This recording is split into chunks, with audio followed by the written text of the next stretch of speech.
আসসালামু আলাইকুম, কেমন আছেন? আশা করি ভালো আছেন। আমি আপনাদের দোয়ায় ভালো আছি। বন্ধুরা, বাংলাদেশ প্রকৌশল ও প্রযুক্তি বিশ্ববিদ্যালয় থেকে একটি নিয়োগ বিজ্ঞপ্তি প্রকাশিত হয়েছে। বন্ধুরা, এখানে আপনারা বাংলাদেশের সকল জেলার স্থায়ী নাগরিকগণ, নারী ও পুরুষ যোগ্যতা অনুযায়ী এখানে আবেদন করতে পারবেন।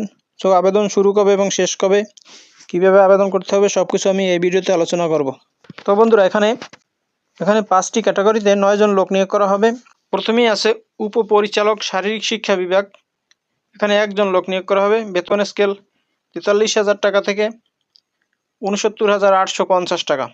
এরপরে আছে মেডিকেল অফিসার, মেডিকেল সেন্টার, মানে 1 জন লোক নিয়োগ করা হবে।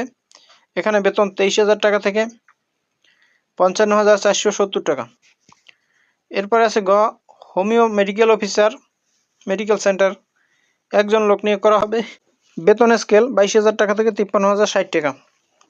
এরপরে আছে ফিজিক্যাল ইন্সট্রাক্টর মহিলা, শারীরিক শিক্ষা বিভাগে 1 জন লোক নিয়োগ করা হবে।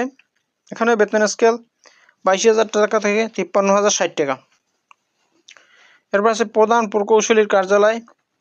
এখানে নির্বাহী প্রকৌশলী পুরো 1 জন লোক নিয়োগ করা হবে। বেতন 35,500 টাকা থেকে 67,010 টাকা। এরপর আছে নির্বাহী প্রকৌশলী বিদ্যুৎ, 1 জন লোক নিয়োগ করা হবে। বেতন 35,500 টাকা থেকে 67,010 টাকা। এরপর 3 নম্বরে পানি সম্পদ কৌশল বিভাগ। এখানে সহকারী এক্সপেরিমেন্টাল ইঞ্জিনিয়ার পদে 1 জন লোক নিয়োগ করা হবে। বেতন 22,000 টাকা থেকে 53,060 টাকা।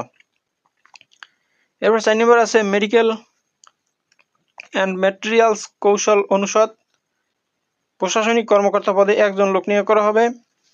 বেতন 22,000 টাকা থেকে 53,060 টাকা। এরপর আছে 5 নম্বরে পুরকৌশল অনুষদ, প্রশাসনিক কর্মকর্তা পদে 1 জন লোক নিয়োগ করা হবে। বেতন 22,000 টাকা থেকে 53,060 টাকা।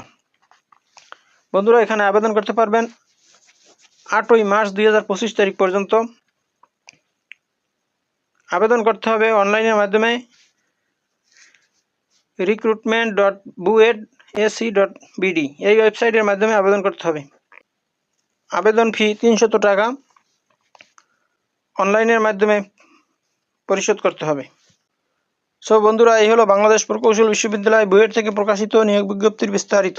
বন্ধুরা, ভিডিওটি যদি ভালো লাগে তাহলে আমার চ্যানেলটি সাবস্ক্রাইব করে রাখুন এবং ভিডিওটি শেয়ার করে দিন, যাতে আপনার বন্ধুরা দেখতে পারে। ভালো থাকুন, সুস্থ থাকুন। আবার কথা হবে অন্য কোনো ভিডিওতে। সে পর্যন্ত শুভকামনা রইল। আসসালামু আলাইকুম।